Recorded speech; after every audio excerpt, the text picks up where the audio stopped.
Cop Car is the story of two 10-year-old boys who have run away from home, and they're wandering through a big, empty, abandoned field, and they come across an abandoned police car that has the keys in it, and they decide they're going to take it for a joyride.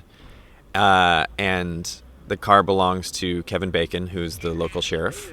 To say that they took the wrong person's car is a big understatement, and he just really has to get his police car back.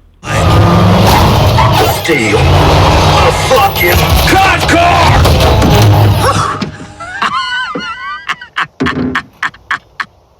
A couple of years ago, before I had made any movies, I was talking to Eli Roth because we made a movie together called Clown, and he was saying, what's the best festival? Like, where you have to show your movies is Sitges, and he just described it to me, and it just sounded magical, like this town, this medieval town by the water that's transformed by this film festival, and that just sounded like a dream.